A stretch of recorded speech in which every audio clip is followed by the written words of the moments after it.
ਸਤਿ ਸ਼੍ਰੀ ਅਕਾਲ। ਤੁਸੀਂ ਦੇਖ ਰਹੇ ਹੋ ਪੰਜਾਬ ਮੇਲ USA ਟੀਵੀ। ਮੈਂ ਬरुण कौर मान। ਖਬਰਾਂ ਦੇ ਬੁਲੇਟਿਨ ਦੇ ਵਿੱਚ ਤੁਹਾਡਾ ਸਵਾਗਤ। ਖਬਰਾਂ ਦੇ ਬੁਲੇਟਿਨ ਦੇ ਸਪਾਂਸਰ ਨੇ ਰੀਅਲਟਰ ਗੁਰਜਤਿੰਦਰ ਸਿੰਘ ਰੰਧਾਵਾ। ਇਹਨਾਂ ਤੋਂ ਹਰ ਤਰੀਕੇ ਦੀ ਪ੍ਰਾਪਰਟੀ ਖਰੀਦੀ ਵਿੱਚ ਜਾ ਸਕਦੀ ਹੈ। ਇਹਨਾਂ ਦੇ ਫੋਨ ਨੰਬਰ ਸਕਰੀਨ ਤੇ ਦੇਖ ਸਕਦੇ ਹੋ। ਤੇ ਹੁਣ ਪੇਸ਼ ਨੇ ਪਹਿਲਾਂ ਖਾਸ ਖਬਰਾਂ। ਹੁਣ ਤੁਸੀਂ ਅਮਰੀਕਨ ਇਮੀਗ੍ਰੇਸ਼ਨ ਵਿਭਾਗ ਦੇ ਵੱਲੋਂ ਫਿੰਗਰਪ੍ਰਿੰਟ ਅਪਾਇੰਟਮੈਂਟ ਆਨਲਾਈਨ ਰਾਹੀਂ ਅੱਗੇ ਕਰ ਸਕਦੇ ਹੋ।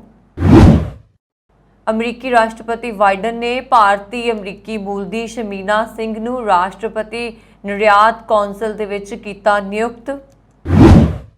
ग्लोबल वार्मिंग दा तिखा प्रभाव, कैलीफोर्निया दे विच तापमान 53 डिग्री सैल्सीयस तो पार। कैनेडा दे मिसीसागा दे विच कार जैकिंग च जख्मी होए पंजाबी लड़के दी होई मौत। अजे कनेडा नूं न्यूकमर्स दी है होर भी लोड़, रिपोर्ट दे विच होया है खुलासा। अमरीका दे शहर फार्गो दे विच पुलिस उपर चलाईयां गोलियां, एक पुलिस अफसर दी मौत, 2 गंभीर जख्मी, शक्की हमलावर भी गया मारिया। ते हुण इन्हां खबरां दा विस्तार। अमरीका कनेडा सने देश विदेश दीयां होर बहुत सारियां खबरां।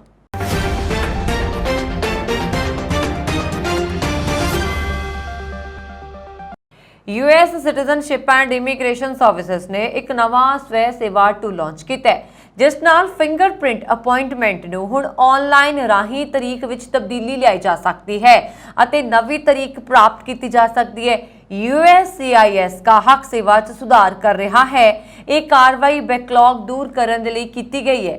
USCIS के निर्देशक एम जाडो ने कहा कि ਅਸੀਂ ਸੇਵਾਵਾਂ ਨੂੰ ਡਿਜ਼ਾਈਨ ਅਤੇ ਪ੍ਰਦਾਨ ਕਰਕੇ ਗਾਹਕ ਅਨੁਭਵ ਨੂੰ ਬਿਹਤਰ ਬਣਾਉਣ ਦੇ ਲਈ ਲਗਾਤਾਰ ਕੰਮ ਕਰ ਰਹੇ ਹਾਂ, ਜਿਸ ਤੱਕ ਸਾਰੀਆਂ ਯੋਗਤਾਵਾਂ ਵਾਲੇ ਲੋਕ ਪਹੁੰਚ ਕਰ ਸਕਣ। ਪਹਿਲਾਂ ਇਸ ਸੇਵਾ ਦੇ ਲਈ ਮਾਨਤਾ ਪ੍ਰਾਪਤ ਪ੍ਰਤੀਨਿਧ ਵੱਲੋਂ USCIS ਸੰਪਰਕ ਕੇਂਦਰ ਨੂੰ ਕਾਲ ਕਰਕੇ ਫਿੰਗਰਪ੍ਰਿੰਟ ਸੇਵਾਵਾਂ ਦੀ ਇੰਟਰਵਿਊ ਨੂੰ ਰੀਸ਼ੈਡਿਊਲਡ ਕਰਨ ਦੇ ਲਈ ਬੇਨਤੀ ਕੀਤੀ ਜਾਂਦੀ ਸੀ। ਇਸ ਨਵੇਂ ਟੂਲ ਦੇ ਨਾਲ ਉਹ ਵਿਅਕਤੀ ਜਿਨ੍ਹਾਂ ਕੋਲ USCIS ਆਨਲਾਈਨ ਖਾਤਾ ਹੈ ਜਾਂ ਬਣਾਉਂਦੇ ਨੇ, ਉਹ ਸੰਪਰਕ ਕੇਂਦਰ ਨੂੰ ਕਾਲ ਕੀਤੇ ਬਿਨਾਂ ਬਾਇਓਮੈਟ੍ਰਿਕ ਸੇਵਾਵਾਂ ਦੀਆਂ ਮੁਲਾਕਾਤਾਂ ਲਈ ਜ਼ਿਆਦਾਤਰ ਬੇਨਤੀਆਂ ਨੂੰ ਰੀਸ਼ੈਡਿਊਲ ਜਾਂ ਰੀਕੈਜੂਅਲ ਕਰ ਸਕਦੇ ਹਨ। ਅਮਰੀਕਾ ਦੇ ਰਾਸ਼ਟਰਪਤੀ ਜੋ ਬਾइडन ਨੇ ਭਾਰਤੀ ਮੂਲ ਦੀ ਸ਼ਮੀਨਾ ਸਿੰਘ ਨੂੰ ਰਾਸ਼ਟਰਪਤੀ ਦੀ ਬਰਾਮਦ ਕੌਂਸਲ ਵਿੱਚ ਨਿਯੁਕਤ ਕਰਨ ਦਾ ਐਲਾਨ ਕੀਤਾ ਹੈ। ਇਹ ਕੌਂਸਲ ਕੌਮਾਂਤਰੀ ਵਪਾਰ ਦੀ ਪ੍ਰਮੁੱਖ ਕੌਮੀ ਸਲਾਹਕਾਰ ਕਮੇਟੀ ਵਜੋਂ ਕੰਮ ਕਰਦੀ ਹੈ। Shamina Singh Mastercard Center for Inclusive Growth ਦੀ ਸੰਸਥਾਪਕ ਅਤੇ ਚੇਅਰਪਰਸਨ ਹੈ। ਉਹਨਾਂ ਨੇ ਕਿਹਾ ਕਿ ਉਹ ਸਨਮਾਨਿਤ ਆਗੂਆਂ ਦੇ ਸਮੂਹ ਰਾਸ਼ਟਰਪਤੀ ਦੀ ਬਰਾਮਦ ਕੌਂਸਲ ਦਾ ਹਿੱਸਾ ਬਣ ਕੇ ਮਾਣ ਮਹਿਸੂਸ ਕਰ ਰਹੇ ਨੇ। ਇਹ ਕੌਂਸਲ ਕੌਮਾਂਤਰੀ ਵਪਾਰ ਦੀ ਪ੍ਰਮੁੱਖ ਕੌਮੀ ਸਲਾਹਕਾਰ ਕਮੇਟੀ ਵਜੋਂ ਕੰਮ ਕਰਦੇ ਨੇ। ਅਮਰੀਕਾ ਦੇ ਰਾਸ਼ਟਰਪਤੀ ਜੋ ਬਾइडन ਨੇ ਭਾਰਤੀ ਅਮਰੀਕੀ ਵਪਾਰਕ ਨੇਤਾ ਸ਼ਮੀਨਾ ਸਿੰਘ ਨੂੰ ਰਾਸ਼ਟਰਪਤੀ ਨਿਰਯਾਤ ਕੌਂਸਲ ਦੇ ਲਈ ਨਿਯੁਕਤ ਕੀਤਾ ਹੈ। ਜ਼ਿਕਰਯੋਗ ਹੈ ਕਿ ਇਹ ਕੌਂਸਲ ਅੰਤਰਰਾਸ਼ਟਰੀ ਵਪਾਰ ਨੂੰ ਲੈ ਕੇ ਮੁੱਖ ਰਾਸ਼ਟਰੀ ਸਲਾਹਕਾਰ ਕਮੇਟੀ ਦੇ ਰੂਪ ਦੇ ਵਿੱਚ ਕੰਮ ਕਰਦੀ ਹੈ। ਸ਼ਮੀਨਾ ਮਾਸਟਰਕਾਰਡ ਸੈਂਟਰ ਫਾਰ ਇਨਕਲੂਸਿਵਨੈਸ ਦੀ ਸੰਸਥਾਪਕ ਅਤੇ ਪ੍ਰਧਾਨ ਹੈ। ਸਿੰਘ ਨੇ ਆਪਣੀ ਨਿਯੁਕਤੀ ਤੇ ਖੁਸ਼ੀ ਜ਼ਾਹਿਰ ਕਰਦਿਆਂ ਕਿਹਾ ਕਿ ਉਹ ਪ੍ਰਧਾਨ ਐਕਸਪੋਰਟ ਕੌਂਸਲ ਬਣਾਉਣ ਵਾਲੇ ਨੇਤਾਵਾਂ ਦੇ ਵਿਸ਼ੇਸ਼ ਸਮੂਹ ਦੇ ਵਿੱਚ ਸ਼ਾਮਲ ਹੋਣ ਦੇ ਲਈ ਮਾਣ ਮਹਿਸੂਸ ਕਰ ਰਹੀ ਹੈ। ਵਾਈਟ ਹਾਊਸ ਦੇ ਇੱਕ ਬਿਆਨ ਦੇ ਮੁਤਾਬਕ ਸਿੰਘ ਦੇ ਨਾਂ ਦਾ ਐਲਾਨ ਰਾਸ਼ਟਰਪਤੀ ਬਾइडन ਨੇ 14 ਜੁਲਾਈ ਨੂੰ ਕੀਤਾ ਸੀ। ਰਾਸ਼ਟਰਪਤੀ ਦੀ ਨਿਰਯਾਤ ਕੌਂਸਲ ਅੰਤਰਰਾਸ਼ਟਰੀ ਵਪਾਰ ਤੇ ਪ੍ਰਮੁੱਖ ਰਾਸ਼ਟਰੀ ਸਲਾਹਕਾਰ ਕਮੇਟੀ ਵਜੋਂ ਕੰਮ ਕਰਦੀ ਹੈ। ਕੌਂਸਲ ਰਾਸ਼ਟਰਪਤੀ ਨੂੰ ਸਰਕਾਰੀ ਨੀਤੀਆਂ ਅਤੇ ਪ੍ਰੋਗਰਾਮਸ ਦੇ ਬਾਰੇ ਸਲਾਹ ਦਿੰਦੀ ਹੈ ਜੋ ਅਮਰੀਕੀ ਵਪਾਰਕ ਪ੍ਰਦਰਸ਼ਨ ਨੂੰ ਪ੍ਰਭਾਵਿਤ ਕਰਦੇ ਨੇ ਅਤੇ ਨਿਰਯਾਤ ਦੇ ਵਿਸਥਾਰ ਨੂੰ ਉਤਸ਼ਾਹਿਤ ਕਰਦੇ ਨੇ। ਵਪਾਰ, ਉਦਯੋਗਿਕ, ਖੇਤੀਬਾੜੀ, ਕਿਰਤ ਅਤੇ ਸਰਕਾਰੀ ਖੇਤਰਾਂ ਵਿਚਕਾਰ ਵਪਾਰ ਦੇ ਨਾਲ ਸੰਬੰਧਿਤ ਸਮੱਸਿਆਵਾਂ ਦੇ ਹੱਲ ਲਈ ਇੱਕ ਮੰਚ ਵੀ ਪ੍ਰਦਾਨ ਕਰਦੇ ਨੇ। ਜਲਵਾਯੂ ਪਰਿਵਰਤਨ ਦੀ ਵੱਧਦੀ ਰਫ਼ਤਾਰ ਕਾਰਨ ਪੂਰੀ ਦੁਨੀਆ ਤੇ ਗਲੋਬਲ ਵਾਰਮਿੰਗ ਦਾ ਪ੍ਰਭਾਵ ਹੋਰ ਗੰਭੀਰ ਹੁੰਦਾ ਜਾ ਰਿਹਾ ਹੈ। ਇਸ ਕਾਰਨ ਪੱਛਮੀ ਦੇਸ਼ਾਂ ਦੇ ਵਿੱਚ ਗਰਮੀ ਦੇ ਨਵੇਂ ਰਿਕਾਰਡ ਲਗਾਤਾਰ ਬਣ ਰਹੇ ਨੇ। ਜ਼ਿਕਰਯੋਗ ਹੈ ਕਿ ਦੁਨੀਆ ਦੇ ਸਭ ਤੋਂ ਗਰਮ ਸਥਾਨਾਂ 'ਚੋਂ ਇੱਕ ਕੈਲੀਫੋਰਨੀਆ ਦੀ ਡੈਥ ਵੈਲੀ 'ਚ ਐਤਵਾਰ ਨੂੰ ਤਾਪਮਾਨ 53 ਡਿਗਰੀ ਸੈਲਸੀਅਸ ਨੂੰ ਪਾਰ ਕਰ ਗਿਆ। ਰਾਸ਼ਟਰੀ ਮੌਸਮ ਸੇਵਾ ਨੇ ਕਿਹਾ ਕਿ ਐਤਵਾਰ ਨੂੰ ਡੈਥ ਵੈਲੀ ਵਿੱਚ ਫਰਨੇਸ ਕ੍ਰੀਕ ਦਾ ਤਾਪਮਾਨ 53.33 ਡਿਗਰੀ ਸੈਲਸੀਅਸ ਦਰਜ ਕੀਤਾ ਗਿਆ। ਦੱਸ ਦਈਏ ਕਿ 10 ਜੁਲਾਈ 1913 ਨੂੰ ਡੈਥ ਵੈਲੀ ਵਿੱਚ ਫਰਨੇਸ ਕ੍ਰੀਕ ਰੈਂਚ ਵਿੱਚ ਧਰਤੀ ਉੱਤੇ ਹੁਣ ਤੱਕ ਦਾ ਸਭ ਤੋਂ ਵੱਧ ਤਾਪਮਾਨ 56.7 ਡਿਗਰੀ ਸੈਲਸੀਅਸ ਰਿਕਾਰਡ ਕੀਤਾ ਗਿਆ।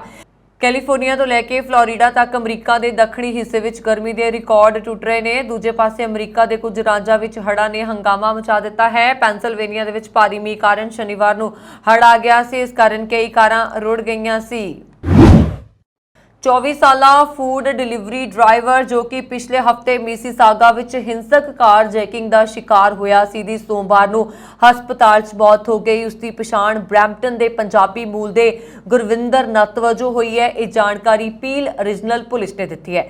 ਗੁਰਵਿੰਦਰ 9 ਜੁਲਾਈ ਨੂੰ ਬ੍ਰਿਟਾਨੀਆ ਰੋਡ ਤੇ ਕ੍ਰੈਡਿਟ ਵਿਊ ਰੋਡ ਇਲਾਕੇ 'ਚ ਰਾਤੀ 2:10 ਤੇ ਕੰਮ ਕਰ ਰਿਹਾ ਸੀ ਜਦੋਂ ਉਹ ਆਨਲਾਈਨ ਆਰਡਰ ਡਿਲੀਵਰ ਕਰਨ ਦੇ ਲਈ ਇੱਕ ਪਤੇ ਤੇ ਪਹੁੰਚਿਆ। ਜਾਂਚਕਾਰਾਂ ਨੇ ਦੱਸਿਆ ਕਿ ਇਸ ਦੌਰਾਨ ਕੁਝ ਵਿਅਕਤੀਆਂ ਵੱਲੋਂ ਉਸ ਤੋਂ ਗੱਡੀ ਖੋਹਣ ਦੀ ਕੋਸ਼ਿਸ਼ ਕੀਤੀ ਗਈ। ਇਸ ਦੌਰਾਨ ਗੁਰਵਿੰਦਰ ਤੇ ਜਿਹੜਾ ਹੈ ਹਮਲਾ ਹੋਇਆ, ਲੜਾਈ ਹੋਈ। ਉਸ ਨੂੰ ਬੁਰੀ ਤਰ੍ਹਾਂ ਜ਼ਖਮੀ ਕਰਨ ਤੋਂ ਬਾਅਦ ਉਹ ਜਿਹੜਾ ਟੋਲਾ ਸੀ ਦੋਸ਼ੀਆਂ ਦਾ ਉਹ ਗੱਡੀ ਲੈ ਕੇ ਮੌਕੇ ਤੋਂ ਫਰਾਰ ਹੋ ਗਿਆ। ਬਾਅਦ ਵਿੱਚ ਗੁਰਵਿੰਦਰ ਨੂੰ ਲੋਕਲ ਟਰਾਮਾ ਸੈਂਟਰ ਪਹੁੰਚਾਇਆ ਗਿਆ ਜਿੱਥੇ ਜ਼ਖਮਾਂ ਦੀ ਤਾਬ ਨਾ ਸਹਾਰਦਿਆਂ ਉਸ ਦੀ ਸੋਮਵਾਰ ਨੂੰ ਮੌਤ ਹੋਈ ਹੈ। ਪੁਲਿਸ ਨੇ ਦੱਸਿਆ ਕਿ ਗੁਰਵਿੰਦਰ ਦੀ ਗੱਡੀ ਬਾਅਦ ਵਿੱਚ ਮਿਸੀਸਾਗਾ ਦੀ ਓਲਡ ਡੈਰੀ ਰੋਡ ਤੇ ਓਲਡ ਕ੍ਰੈਡਿਟ ਵਿਊ ਰੋਡ ਉੱਤੇ ਖੜੀ ਮਿਲੀ। ਮਸ਼ਕੂਕਾਂ ਬਾਰੇ ਅਜੇ ਤੱਕ ਕੋਈ ਜਾਣਕਾਰੀ ਹਾਸਲ ਨਹੀਂ ਹੋਈ ਹੈ। ਇੱਕ ਪਾਸੇ ਜਿੱਥੇ ਫੈਡਰਲ ਸਰਕਾਰ ਵੱਲੋਂ ਇਮੀਗ੍ਰੈਂਟਸ ਨੂੰ ਦਿਲ ਖੋਲ ਕੇ ਕੈਨੇਡਾ ਸੱਦਣ ਦੀ ਨਿਖੇਧੀ ਕੀਤੀ ਜਾ ਰਹੀ ਹੈ, ਉੱਥੇ ਇੱਕ ਨਵੀਂ ਰਿਪੋਰਟ ਦੇ ਅਨੁਸਾਰ ਦੇਸ਼ ਦੀ ਉਮਰ ਦਰਾਜ਼ ਹੋ ਰਹੀ ਆਬਾਦੀ ਨੂੰ ਧਿਆਨ ਵਿੱਚ ਰੱਖਦਿਆਂ ਹੋਇਆਂ ਅਜੇ ਹੋਰ ਨਿਊ ਕਮਰਸ ਨੂੰ ਸੱਦਣ ਦੀ ਲੋੜ ਉਤੇ ਜ਼ੋਰ ਦਿੱਤਾ ਗਿਆ ਹੈ। ਸੋਮਵਾਰ ਨੂੰ ਜਾਰੀ ਕੀਤੀ ਗਈ ਨਵੀਂ ਰਿਪੋਰਟ ਦੇ ਵਿੱਚ ਇਹ ਦੱਸਿਆ ਗਿਆ ਹੈ ਕਿ ਉਮਰ ਦਰਾਜ਼ ਹੋ ਚੁੱਕੇ ਕੈਨੇਡੀਅਨਸ ਦੇ ਅਨੁਪਾਤ ਨੂੰ ਮੇਨਟੇਨ ਕਰਨ ਦੇ ਲਈ ਵਰਕਿੰਗ ਏਜ ਦੇ ਕੈਨੇਡੀਅਨਸ ਦੀ ਆਬਾਦੀ ਕਿੰਨੀ ਹੋਣੀ ਚਾਹੀਦੀ ਹੈ। ਇਸ ਦੇ ਵਿੱਚ 15 ਤੋਂ 64 ਸਾਲ ਦਰਮਿਆਨ ਉਮਰ ਅਤੇ 65 ਸਾਲ ਤੋਂ ਉਮਰ ਦੀ ਜਿਹੜੇ ਉਸ ਤੋਂ ਉੱਪਰ ਦੇ ਉਮਰ ਵਾਲੇ ਲੋਕ ਨੇ ਉਹਨਾਂ ਦਾ ਵੇਰਵਾ ਜਾਰੀ ਕੀਤਾ ਗਿਆ ਹੈ ਤੇ ਇਹਨਾਂ ਦਾ ਤੁਲਨਾਤਮਕ ਅਧਿਐਨ ਕੀਤਾ ਗਿਆ ਹੈ। ਇਸ ਰਿਪੋਰਟ ਦੇ ਵਿੱਚ ਕਿਹਾ ਗਿਆ ਹੈ ਕਿ ਵਰਕਿੰਗ ਏਜ ਦੀ ਆਬਾਦੀ 2.2% ਦੇ ਹਿਸਾਬ ਦੇ ਨਾਲ ਹਰ ਸਾਲ ਵਧਾਏ ਜਾਣ ਦੀ ਲੋੜ ਹੈ। ਇਸ ਦੇ ਨਾਲ ਹੀ 2040 ਤੱਕ ਉਨੀ ਆਬਾਦੀ ਮੇਨਟੇਨ ਰੱਖੀ ਜਾ ਸਕੇਗੀ ਜਿੰਨੀ 2022 ਵਿੱਚ ਸੀ। ਇਹ ਵੀ ਆਖਿਆ ਗਿਆ ਹੈ ਕਿ ਜੇ ਕੈਨੇਡਾ ਨੂੰ 1990 ਤੇ 2015 ਦਰਮਿਆਨ ਵਾਲੇ ਸਮੇਂ ਦੇ ਮੁਤਾਬਕ ਵਰਕਿੰਗ ਏਜ ਵਾਲੇ ਲੋਕਾਂ ਉਤੇ ਨਿਰਭਰਤਾ ਚਾਹੀਦੀ ਹੈ ਤਾਂ ਕੈਨੇਡੀਅਨਸ ਦੀ ਗਿਣਤੀ 4.5% ਦੇ ਹਿਸਾਬ ਦੇ ਨਾਲ ਵਧਣੀ ਚਾਹੀਦੀ ਹੈ। ਇਸ ਰਿਪੋਰਟ ਨੂੰ ਤਿਆਰ ਕਰਨ ਵਾਲੇ ਜਿਹੜੇ ਨੇ ਉਥੋਂ ਦੇ senior director of Canadian economics ਰੈਡਲ ਨੇ ਆਖਿਆ ਕਿ ਇੰਜ ਮਹਿਸੂਸ ਹੋ ਰਿਹਾ ਕਿ ਕੈਨੇਡਾ ਵਿੱਚ ਇਮੀਗ੍ਰੇਸ਼ਨ ਦੇ ਪੱਧਰ ਸੰਬੰਧੀ ਗੱਲਬਾਤ ਅਸਲ ਵਿੱਚ ਕੈਨੇਡੀਅਨ ਹਾਊਸਿੰਗ ਮਾਰਕੀਟ ਉੱਤੇ ਪੈਣ ਵਾਲੇ ਪ੍ਰਭਾਵ ਨੂੰ ਕੇਂਦਰਿਤ ਹੋਣੀ ਚਾਹੀਦੀ ਹੈ। ਇਸ ਦੇ ਲਈ ਇਹ ਆਖਿਆ ਜਾ ਰਿਹਾ ਕਿ ਕੈਨੇਡਾ ਲਈ ਇਮੀਗ੍ਰੇਸ਼ਨ ਦਾ ਮੁੱਦਾ ਕਾਫੀ ਅਹਿਮ ਹੈ ਤੇ ਸਾਨੂੰ ਹੋਰ ਇਮੀਗ੍ਰੈਂਟਸ ਦੀ ਲੋੜ ਹੈ। ਅਮਰੀਕਾ ਦੇ ਦੱਖਣੀ ਡਕੋਟਾ ਰਾਜ ਦੇ ਸ਼ਹਿਰ ਫਾਰਗੋ ਵਿੱਚ ਪੁਲਿਸ ਉੱਪਰ ਅਚਨਚੇਤ ਕੀਤੀ ਗੋਲੀਬਾਰੀ 'ਚ ਇੱਕ ਪੁਲਿਸ ਅਫਸਰ ਦੀ ਮੌਤ ਹੋਣ ਤੇ 2 ਹੋਰ ਪੁਲਿਸ ਅਫਸਰਾਂ ਦੇ ਗੰਭੀਰ ਹਾਲਤ ਵਿੱਚ ਜ਼ਖਮੀ ਹੋਣ ਦੀ ਖਬਰ ਹੈ। ਇੱਕ ਆਮ ਨਾਗਰਿਕ ਵੀ ਗੋਲੀਬਾਰੀ ਦੀ ਲਪੇਟ ਵਿੱਚ ਆ ਕੇ ਜ਼ਖਮੀ ਹੋ ਗਿਆ। ਪੁਲਿਸ ਵੱਲੋਂ ਕੀਤੀ ਜਵਾਬੀ ਕਾਰਵਾਈ ਦੇ ਵਿੱਚ ਹਮਲਾਵਰ ਜ਼ਖਮੀ ਹੋ ਗਿਆ ਜੋ ਬਾਅਦ ਵਿੱਚ ਹਸਪਤਾਲ 'ਚ ਦਮ ਤੋੜ ਗਿਆ। ਪੁਲਿਸ ਵੱਲੋਂ ਜਾਰੀ ਪ੍ਰੈਸ ਬਿਆਨ ਦੇ ਅਨੁਸਾਰ ਮ੍ਰਿਤਕ ਪੁਲਿਸ ਅਫਸਰ ਦੀ ਪਛਾਣ ਜੇਕ ਵਜੋਂ ਹੋਈ ਹੈ ਜਿਸ ਦੀ ਉਮਰ 23 ਸਾਲ ਦੇ ਕਰੀਬ ਸੀ। ਜ਼ਖਮੀ ਪੁਲਿਸ ਅਫਸਰਾਂ ਦੇ ਵਿੱਚ ਐਂਡਰਿਊ ਡੋਟ ਤੇ ਟਾਇਲ ਹਿਵਸ ਸ਼ਾਮਲ ਨੇ। ਇਹਨਾਂ ਦੋਨਾਂ ਦੇ ਗੋਲੀਆਂ ਵੱਜੀਆਂ ਤੇ ਇੱਕ ਸਿਹਤ ਕੇਂਦਰ ਵਿੱਚ ਇਲਾਜ ਅਧੀਨ ਹੈ ਜਿੱਥੇ ਇਹਨਾਂ ਦੀ ਹਾਲਤ ਗੰਭੀਰ ਪਰ ਸਥਿਰ ਦੱਸੀ ਜਾਂਦੀ ਹੈ। ਸ਼ੱਕੀ ਹਮਲਾਵਰ ਦੀ ਪਛਾਣ ਮੁਹੰਮਦ ਬਰਕਤ ਵਜੋਂ ਹੋਈ ਹੈ। ਪ੍ਰੈਸ ਬਿਆਨ ਦੇ ਅਨੁਸਾਰ ਗੋਲੀਬਾਰੀ ਦੇ ਦੌਰਾਨ ਜ਼ਖਮੀ ਹੋਇਆ ਆਮ ਨਾਗਰਿਕ ਇੱਕ 25 ਸਾਲਾ ਜਿਹੜੀ ਔਰਤ ਸੀ ਅਤੇ ਜਿਸ ਨੂੰ ਗੰਭੀਰ ਜ਼ਖਮਾਂ ਨਾਲ ਸਿਹਤ ਕੇਂਦਰ ਵਿੱਚ ਦਾਖਲ ਕਰਵਾਇਆ ਗਿਆ। ਗੋਲੀਬਾਰੀ ਫਾਰਗੋ ਦੇ ਦੱਖਣ ਵਿੱਚ 9ਵੀਂ ਐਵਨਿਊ ਤੇ 25ਵੀਂ ਸਟਰੀਟ ਨੇੜੇ ਹੋਈ ਹੈ। ਪੁਲਿਸ ਮੁਖੀ ਡੇਵ ਨੇ ਪੱਤਰਕਾਰਾਂ ਨਾਲ ਗੱਲਬਾਤ ਕਰਦਿਆਂ ਕਿਹਾ ਕਿ ਗੋਲੀਬਾਰੀ ਦੇ ਕਾਰਨ ਦਾ ਪਤਾ ਨਹੀਂ ਲੱਗ ਸਕਿਆ, ਜਾਂਚ ਉਪਰੰਤ ਹੀ ਸਥਿਤੀ ਸਾਫ਼ ਹੋ ਸਕੇਗੀ। ਉਹਨਾਂ ਨੇ ਕਿਹਾ ਕਿ ਗੋਲੀਬਾਰੀ ਉਸ ਵੇਲੇ ਹੋਈ ਹੈ ਜਦੋਂ ਪੁਲਿਸ ਅਫਸਰ ਇੱਕ ਹਾਦਸੇ ਦੀ ਜਾਂਚ ਕਰ ਰਹੇ ਸਨ। ਉਹਨਾਂ ਨੇ ਕਿਹਾ ਕਿ ਅਜਿਹਾ ਨਹੀਂ ਲੱਗਦਾ ਕਿ ਬਰਕਤ ਦਾ ਵਾਹਨ ਵੀ ਇਸ ਹਾਦਸੇ ਵਿੱਚ ਸ਼ਾਮਲ ਸੀ, ਪਰੰਤੂ ਅਜੇ ਇਹ ਜਾਂਚ ਦਾ ਵਿਸ਼ਾ ਹੈ। ਪੁਲਿਸ ਮੁਖੀ ਨੇ ਕਿਹਾ ਕਿ ਸ਼ੱਕੀ ਹਮਲਾਵਰ ਨੇ ਹਾਦਸੇ ਵਾਲੇ ਸਥਾਨ ਤੇ ਸਹਾਇਤਾ ਲਈ ਪਹੁੰਚੇ ਅੱਗ ਬੁਝਾਊ ਵਿਭਾਗ ਦੇ ਅਮਲੇ ਉੱਪਰ ਵੀ ਗੋਲੀਆਂ ਚਲਾਈਆਂ ਪਰੰਤੂ ਉਹ ਬਾਲ-ਬਾਲ ਬਚ ਗਏ। ਹਰ ਔਖੀ ਘੜੀ ਵੇਲੇ ਹਮੇਸ਼ਾ ਸਭ ਤੋਂ ਅੱਗੇ ਹੋ ਕੇ ਮਿਸਾਲੀ ਸੇਵਾ ਕਾਰਜ ਨਿਭਾਉਣ ਵਾਲੇ ਦੁਬਈ ਦੇ ਉੱਗੇ ਕਾਰੋਬਾਰੀ ਅਤੇ ਸਰਬੱਤ ਦਾ ਭਲਾ ਚੈਰੀਟੇਬਲ ਟਰਸਟ ਦੇ ਮੁਖੀ ਡਾਕਟਰ ਐਸਪੀ ਸਿੰਘ ਉਬਰਾਏ ਵੱਲੋਂ ਹੜ੍ਹ ਪ੍ਰਭਾਵਿਤ ਖੇਤਰਾਂ ਦੇ ਅਜਿਹੇ ਲੋੜਵੰਦ ਲੋਕਾਂ ਨੂੰ ਘਰ ਬਣਾ ਕੇ ਦੇਣ ਦਾ ਐਲਾਨ ਕੀਤਾ ਹੈ ਜਿਨ੍ਹਾਂ ਦੇ ਘਰ ਹੜ੍ਹ ਦੇ ਪਾਣੀ ਕਾਰਨ ਢਹਿ ਗਏ ਨੇ। ਇਸ ਸੰਬੰਧੀ ਜਾਣਕਾਰੀ ਸਾਂਝੀ ਕਰਦਿਆਂ ਟਰਸਟ ਦੇ ਬਾਨੀ ਡਾਕਟਰ ਐਸਪੀ ਸਿੰਘ ਉਬਰਾਏ ਨੇ ਦੱਸਿਆ ਕਿ ਹੜ੍ਹਾਂ ਕਾਰਨ ਪੈਦਾ ਹੋਏ ਚਿੰਤਾਜਨਕ ਹਾਲਾਤ ਦੌਰਾਨ ਵੇਖਣ ਵਿੱਚ ਆਇਆ कि कुछ लोगों के घरां अंदर पानी भर जाण कारण उन्हां दे घर ढਹਿ ढੇਰੀ हो गए जां रहण योग नहीं रहे, जिसलिए उन्होंने फैसला किया है कि सरबत दा भला चैरिटेबल ट्रस्ट जल्द अजिहे लोड़वंद लोगों नूं नवे घर बना के देगा।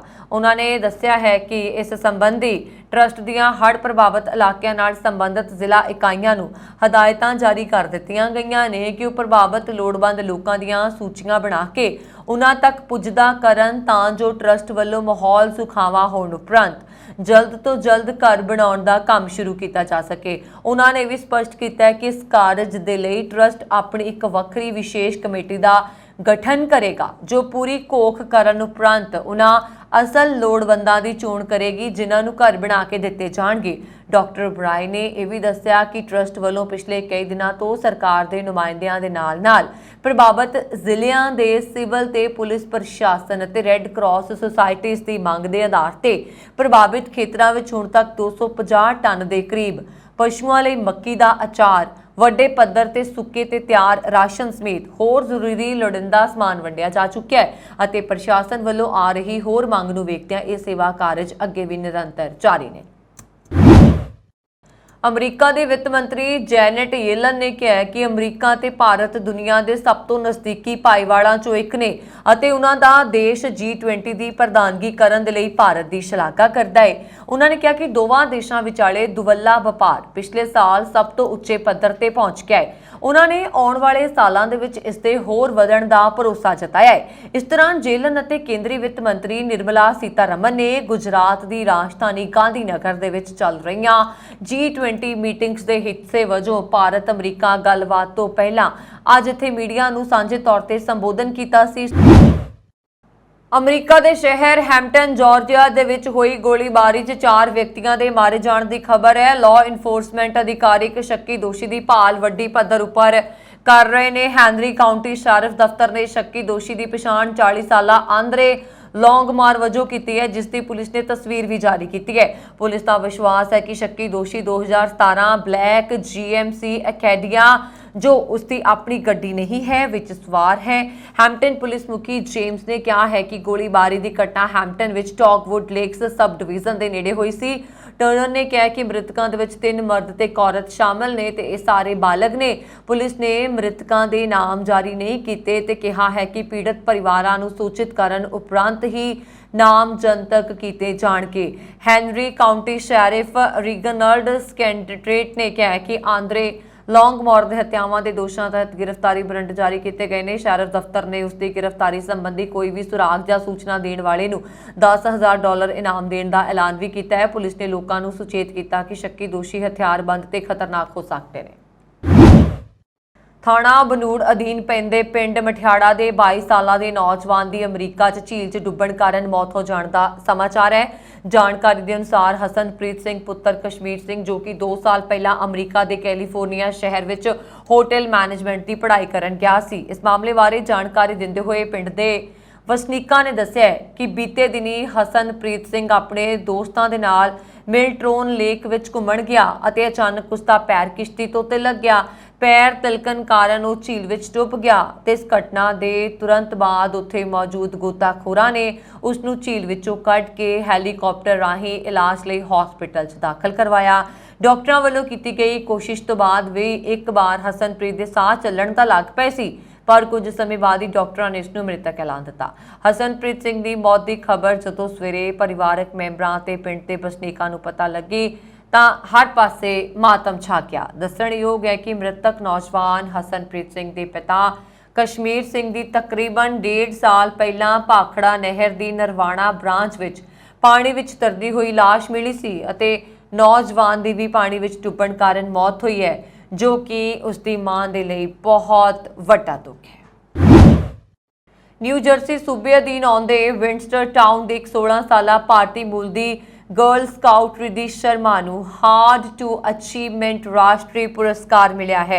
रिधि भारत विच बंबई के बाल कल्याण नगरी के एक अनाथ आश्रम स्कूल विच विद्यार्थी नूं अंग्रेजी सिखा रही है और साउथ न्यू जर्सी की भारतीय मूल की एक गर्ल स्काउट्स पश्चिमी विंडसर टाउन की रहने वाली 16 साला रिधि शर्मा है, जो बंबई भारत के बाल कल्याण नगरी अनाथ आश्रम स्कूल विच रह रही लड़कियां नूं ਗਰੀਬੀ ਦੇ ਚੱਕਰ ਤੋਂ ਬਚਾਉਣ ਦੇ ਲਈ ਇੱਕ ਰਸਤਾ ਲੱਭਣਾ ਚਾਹੁੰਦੀ ਸੀ। ਇੱਕ ਅਧਿਆਪਕ ਦੀ ਭੂਮਿਕਾ ਦੇ ਵਿੱਚ ਕਦਮ ਰੱਖਦੇ ਹੋਏ ਰਿਧੀ ਨੇ ਲੜਕੀਆਂ ਨੂੰ ਉਹਨਾਂ ਦੇ ਅੰਗਰੇਜ਼ੀ ਭਾਸ਼ਾ ਦੇ ਹੁਨਰ ਨੂੰ ਸੁਧਾਰਨ ਦੇ ਵਿੱਚ ਮਦਦ ਕਰਨ ਦੇ ਲਈ ਅੰਗਰੇਜ਼ੀ ਸਾਖਰਤਾ ਪ੍ਰੋਗਰਾਮ ਬਣਾਇਆ ਅਤੇ ਅਨਾਥ ਆਸ਼ਰਮ ਦੇ ਵਿੱਚ ਬੱਚਿਆਂ ਨੂੰ ਪੜ੍ਹਾਉਣ 'ਚ ਉਹ ਸਮਾਂ ਬਿਤਾਉਂਦੀ ਹੈ। ਰਿਧੀ ਦਾ ਕਹਿਣਾ ਹੈ ਕਿ ਮੈਂ ਪ੍ਰੋਗਰਾਮ ਇਸ ਲਈ ਬਣਾਇਆ ਕਿਉਂਕਿ ਮੈਨੂੰ ਭਾਸ਼ਾ ਕਲਾਮਾਂ ਦੀ ਬਹੁਤ ਸ਼ੌਕੀਨ ਹਾਂ।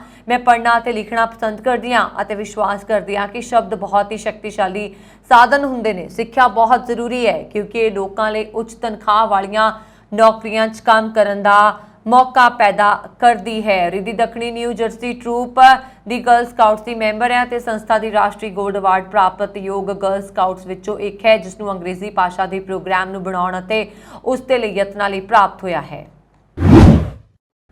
ਤੁਸੀਂ ਭਾਰਤ ਪਾਕਿਸਤਾਨ ਜਾਂ ਦੁਬਈ ਵਿੱਚ ਸੋਨੇ ਦੇ ਰੇਟ ਨੂੰ ਲੈ ਕੇ ਕਈ ਤਰ੍ਹਾਂ ਦੀਆਂ ਖਬਰਾਂ ਸੁਣੀਆਂ ਹੋਣਗੀਆਂ, ਪਰ ਕੀ ਤੁਸੀਂ ਜਾਣਦੇ ਹੋ ਕਿ ਅਮਰੀਕਾ ਵਿੱਚ ਸੋਨੇ ਦੇ ਰੇਟ ਕੀ ਨੇ? ਪਹਿਲਾਂ ਅਸੀਂ ਤੁਹਾਨੂੰ ਦੱਸਦੇ ਹਾਂ ਕਿ ਭਾਰਤ ਵਿੱਚ ਸੋਨੇ ਦੇ ਰੇਟ ਕੀ ਨੇ, ਜਿਸ ਨਾਲ ਤੁਸੀਂ ਅੰਦਾਜ਼ਾ ਲਗਾ ਸਕੋਗੇ ਕਿ ਅਮਰੀਕਾ ਵਿੱਚ ਸੋਨਾ ਸਸਤਾ ਹੈ ਜਾਂ ਮਹਿੰਗਾ। ਭਾਰਤ ਵਿੱਚ ਅੱਜ ਸੋਨੇ ਦਾ ਰੇਟ 60,975 ਹੈ, ਜਦਕਿ ਅਮਰੀਕਾ ਵਿੱਚ ਇਹ $650 है। यानी कि 10 ग्राम 24 कैरेट सोना खरीदिया जाए तो $650 का भुगतान करना होएगा। भारत के हिसाब के नाल 53,350 रुपए है। इस दे नाल ही 22 कैरेट सोने की कीमत $600 अमरीकी है, जो भारत के हिसाब के नाल 49,000 रुपए है। अजिहे ये कहा जा सकता है कि भारत में सोने की कीमत अमरीका के मुकाबले ज़्यादा है तो अमरीका का सोना सस्ता है। इस दे नाल ही लोग दुबई तो ज़्यादा सोना खरीदण नूं तरजीह दिंदे ने, पर उत्थे सोने की कीमत पहला वांग ही बनी हुई है। भारत के प्रधानमंत्री के सरकारी दौरे मगरों अमरीका ने भारत नूं 105 पुरातन वस्तां वापस कीतियां ने। ये वस्तां दूजी तीजी ईसा पूर्वी सदी तो 18वीं ते 19वीं ईसा पूर्व सदी काल नाल संबंधित ने। अमरीका ने न्यूयॉर्क स्थित भारतीय कौंसलेट जनरल विच करवाए एक विशेष प्रोग्राम के दौरान ये बेशकीमती पुरातन वस्तां भारत नूं सौंपियां। इस मौके भारतीय राजदूत तरनजीत सिंह संधू, कौंसल जनरल रणधीर जयसवाल ते मैनहट्टन डिस्ट्रिक्ट अटॉर्नी दफ्तर के अधिकारी मौजूद सन। भारत ते अमरीका ने विश्व व्यापार संगठन दे विच बकाया अपने सारे 6 व्यापारक विवादां दा आपसी सहमति दे नाल निबेड़ा कर दिता। इस बारे पिछले महीने प्रधानमंत्री जिहड़े भारत दे ने अमरीका के दौरे दौरान वचनबद्धता उन्होंने जाहिर की सी। अधिकारियों ने दस्सिया कि इस बारे WTO दी विवादां दे निपटारे संबंधी इकाइयां नूं जाणू करवा दिता गया। जिक्रयोग है कि इन्हां विचों एक मामला अमरीका के 28 उत्पादां ते कस्टम ड्यूटी लाउण नाल संबंधित सी। पेंसिलवेनिया च शनिवार शाम नूं अचानक आए हड़ कारण घट्टो घट्ट 5 लोगों की मौत हो गई और 2 होर अजे भी लापता ने। अधिकारियों ने एतवार नूं यह जानकारी दी। अपर मेकफील्ड टाउनशिप पुलिस डिपार्टमेंट ने फेसबुक पर कहा कि अचानक आए हड़ ने बहुत सारे वाहन चालकों नूं हैरान कर दिता ते बहुत सारे चालक फसे हुए सन। ये शहर फिलाडेल्फिया तो लगभग 56 किलोमीटर उत्तर पूरब दे विच स्थित है। स्थानक पुलिस विभाग ने कहा कि यह इलाका मूलेधार बारिश के नाल प्रभावित होया, जिस कारण टाउनशिप के कई इलाकों छड़ आ गया। विभाग ने कहा कि राहत और बचाव टीमां लोगों को बचाने के लिए सवेर तो ही अणथक मेहनत कर रही सन। विभाग ने एतवार सवेरे ऐलान किया सीगा कि हड़ विच रुड़े 3 लोग मृतक पाए गए ने। बाद विच चौथी और 5वीं मौत की भी पुष्टि हुई है। मरण वालियां च 2 बच्चे भी शामिल ने। अधिकारियों के मुताबक हड़ च मरण वाले 5 लोगों च 2 लापता बच्चों की मां भी शामिल सी, जिसकी खबर कल भी दसी गई सी। प्राप्त जानकारी के अनुसार दक्षिणी कैरोलीना का रहने वाला यह परिवार इलाके में रिश्तेदारों को मिलन गया सी। वह बारबीक्यू लई जा रहे सी। इस दौरान उन्होंने गड्डी अचानक हड़ च फस गई सी। औरत का पति और 4 साला बेटा भजन विच कामयाब हो गए सन। परिवार की दादी भी बच गई और उन्होंने स्थानक हस्पताल च इलाज किया गया। अपर मेफील्ड टाउनशिप ने मौसम के नाल संबंधित स्थानक आफत एमरजेंसी ऐलानी है। स्थानक अधिकारियों ने लोगों को हड़ कारण घरां जां कारोबारी जायदादां नूं होए नुकसान की रिपोर्ट करने के लिए कहा है। पिछले दिनी अमरीका के फ्लोरिडा राज विच एक वाइल्ड लाइफ सेंटर नूं लगी भयानक अग कारण सैकड़े पशु ते पंछी सड़ के मारे जाने की खबर है। इन्हां विच कई दुर्लभ किस्म के जानवर भी शामिल सन। ये जानकारी पाइनलॉस काउंटी शरीफ के दफ्तर ते वाइल्ड लाइफ सेंटर ने जारी एक बयान विच दित्ती सी। प्राप्त जानकारी के अनुसार इस सेंटर में 250 तो वध पशु पंछी सन, जो तकरीबन सारे ही अग विच सड़ के सुआह हो गए सन। Alligator and Wildlife Discovery Center Madeira विच अनुसार इस सेंटर ਵਿੱਚ ਹੋਰ ਜਾਨਵਰਾਂ ਤੋਂ ਇਲਾਵਾ ਵੱਖ-ਵੱਖ ਕਿਸਮ ਦੀਆਂ ਚਿੜੀਆਂ, ਕੱਛੂ ਕੰਮੇ, ਮਗਰਮੱਛ, ਦੁੱਧਧਾਰੀ ਪਸ਼ੂ ਰੱਖੇ ਹੋਏ ਸੀ। ਅਧਿਕਾਰੀਆਂ ਦੇ ਅਨੁਸਾਰ ਪਾਈਨਲਾਸ ਕਾਉਂਟੀ ਦੇ ਪੁਲਿਸ ਅਫਸਰ ਜਦੋਂ ਜੋਹਨ ਜਾਂ ਪਾਸ ਵਿਲਜ ਨੇੜੇ ਗਸ਼ਤ ਕਰ ਰਹੇ ਸਨ, ਉਹਨਾਂ ਨੇ ਤੜਕਸਾਰ 3 ਵਜੇ ਦੇ ਕਰੀਬ ਇੱਕ ਇਮਾਰਤ ਵਿੱਚੋਂ ਅੱਗ ਦੀਆਂ ਚਿੰਗਾਰੀਆਂ ਤੇ ਧੂੰਆਂ ਨਿਕਲਦਾ ਦੇਖਿਆ। ਪੁਲਿਸ ਅਫਸਰਾਂ ਨੇ ਤੁਰੰਤ ਅੱਗ ਬੁਝਾਊ ਵਿਭਾਗ ਨੂੰ ਸਹਾਇਤਾ ਲਈ ਬੇਨਤੀ ਕੀਤੀ। ਫਾਇਰ ਵਿਭਾਗ ਦੇ ਚੀਫ ਕਲਿੰਟ ਬੈਲਕ ਦੇ ਅਨੁਸਾਰ ਜਦੋਂ ਮੈਡੀਰਾ ਬੀਚ ਫਾਇਰ ਵਿਭਾਗ ਦਾ ਅਮਲਾ ਮੌਕੇ ਉੱਪਰ ਪੁੱਜਾ ਤਾਂ ਅੱਗ ਪੂਰੀ ਤਰ੍ਹਾਂ फैल चुकी सी। उन्होंने कहा कि शुरू विच अमले ने अंदर वड़ के अग उपर काबू पाउण दी कोशिश की, पर बाद विच विगड़ रहे हालात के मद्देनज़र अमला अपने बचाव विच आ गया ते बाहरों अग उपर काबू पाउण दी कोशिश की। बैल्क के अनुसार हालांकि अमला छेती ही अग उपर काबू पाउण विच सफल रहा, परंतु उदों तक बदकिस्मती दे नाल बहुत सारे जानवर ते पंछी अपनी जान गुआ चुके सी। ਅੱਗ ਨਾਲ ਵਾਈਲਡ ਲਾਈਫ ਸੈਂਟਰ ਦੀ ਇਮਾਰਤ ਨੂੰ ਭਾਰੀ ਨੁਕਸਾਨ ਹੋਇਆ। ਸ਼ੈਰਿਫ ਦਫ਼ਤਰ ਦੇ ਅਧਿਕਾਰੀਆਂ ਨੇ ਕਿਹਾ ਹੈ ਕਿ ਅੱਗ ਕਾਰਨ ਵਾਈਲਡ ਲਾਈਫ ਸੈਂਟਰ ਦੇ ਨਾਲ-ਨਾਲ ਖੇਤਰ ਵਿਚਲੇ ਹੋਰ ਕਾਰੋਬਾਰਾਂ ਦਾ ਭਾਰੀ ਨੁਕਸਾਨ ਹੋਇਆ।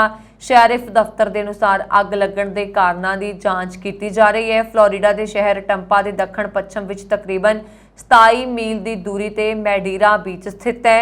ਇੱਥੇ ਰੋਜ਼ਾਨਾ ਭਾਰੀ ਗਿਣਤੀ ਵਿੱਚ ਸੈਲਾਨੀ ਆਉਂਦੇ ਸਨ। ਬੱਚਿਆਂ ਲਈ ਇਸ ਸੈਂਟਰ ਵਿੱਚ ਰੱਖੇ ਜਾਨਵਰ ਤੇ ਪੰਛੀ ਹੋਰ ਜਾਨਵਰ ਵਿਸ਼ੇਸ਼ ਤੌਰ ਤੇ ਖਿੱਚ ਦਾ ਕਾਰਨ ਸਨ। ਪਿਛਲੇ ਦਿਨੀ ਸੈਕਰਾਮੈਂਟੋ ਖੇਤਰ 'ਚ ਪੁਲਿਸ ਹਿਰਾਸਤ ਵਿੱਚੋਂ ਫਰਾਰ ਹੋਏ ਹੱਤਿਆ ਦੇ ਮਾਮਲੇ ਵਿੱਚ ਸ਼ੱਕੀ ਦੋਸ਼ੀ ਐਰਿਕ ਜੇ ਐਬਰਲ ਨੂੰ ਕਾਬੂ ਕਰ ਲੈਣ ਦੀ ਖਬਰ ਮਿਲੀ ਹੈ। ਪਲੇਸਰ ਕਾਉਂਟੀ ਸ਼ੈਰਿਫ ਵੇਨੇ ਵੂ ਨੇ ਸੋਸ਼ਲ ਮੀਡੀਆ ਰਾਹੀਂ ਜਾਣਕਾਰੀ ਸਾਂਝੀ ਕਰਦਿਆਂ ਕਿਹਾ ਕਿ ਇੱਕ ਘਰ ਦਾ ਮਾਲਕ ਆਪਣੇ ਕੁੱਤੇ ਨਾਲ ਸੈਰ ਕਰ ਰਿਹਾ ਸੀ। कुत्ते ने झाड़ियां विच हिलजुल होण ते बोलना भौंकना शुरू कर दिता। मालक ने तुरंत पुलिस नूं सूचित किया, जिस ते पुलिस अफसरां ने मौके ते पहुंच के एबरिल नूं काबू किया।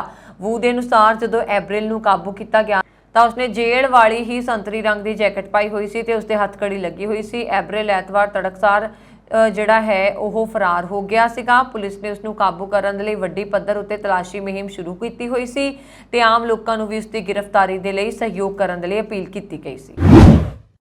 ਅਮਰੀਕਾ ਦੇ ਖੋਜਕਰਤਾਵਾਂ ਨੇ ਬੁਢਾਪੇ ਅਤੇ ਉਮਰ ਦੇ ਨਾਲ ਜੁੜੀਆਂ ਬਿਮਾਰੀਆਂ ਵਿਰੁੱਧ ਲੜਾਈ 'ਚ ਨਵੀਂ ਸਫਲਤਾ ਹਾਸਲ ਕੀਤੀ ਹੈ। ਹਾਰਵਰਡ ਮੈਡੀਕਲ ਸਕੂਲ ਅਤੇ ਮੈਸਾਚੂਸੇਟਸ ਇੰਸਟੀਚਿਊਟ ਆਫ ਟੈਕਨੋਲੋਜੀ ਦੇ ਵਿਗਿਆਨੀਆਂ ਦੀ ਇੱਕ ਟੀਮ ਨੇ ਇੱਕ ਅਧਿਐਨ ਪ੍ਰਕਾਸ਼ਿਤ ਕੀਤਾ, ਜਿਸ ਦੇ ਅਨੁਸਾਰ ਸੈੱਲਾਂ ਨੂੰ ਨੌਜਵਾਨ ਹਾਲਤ 'ਚ ਲਿਆਉਣ ਦੇ ਲਈ ਉਹਨਾਂ ਦੀ ਮੁੜ ਪ੍ਰੋਸੈਸਿੰਗ ਕਰਨ ਦੇ ਲਈ ਪਹਿਲੀ ਰਸਾਇਣਿਕ ਪਹੁੰਚ ਤਿਆਰ ਕਰ ਲਈ ਗਈ ਹੈ। ਪਹਿਲਾਂ ਇਹ ਕੇਵਲ ਇੱਕ ਤਾਕਤਵਰ ਜੀਨ ਥੈਰੇਪੀ ਦੀ ਵਰਤੋਂ ਕਰਕੇ ਪ੍ਰਾਪਤ ਕੀਤਾ ਜਾ ਸਕਦਾ ਸੀ।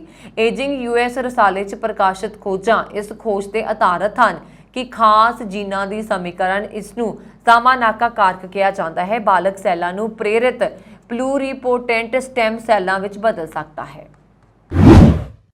ਕੈਨੇਡਾ ਦੇ ਪ੍ਰਧਾਨ ਮੰਤਰੀ ਜਸਟਿਨ ਟਰੂਡੋ ਵੱਲੋਂ ਸੋਮਵਾਰ ਨੂੰ ਦਿੱਤੀ ਗਈ ਇੱਕ ਇੰਟਰਵਿਊ ਦੇ ਵਿੱਚ ਕਾਰਬਨ ਟੈਕਸ RCMP ਦੇ ਭਵਿੱਖ ਤੇ ਫੈਡਰਲ ਸਰਕਾਰ ਅਤੇ ਐਟਲਾਂਟਿਕ ਪ੍ਰੀਮੀਅਰਸ ਦਰਮਿਆਨ ਸੰਬੰਧਾਂ ਬਾਰੇ ਚਰਚਾ ਕੀਤੀ ਗਈ।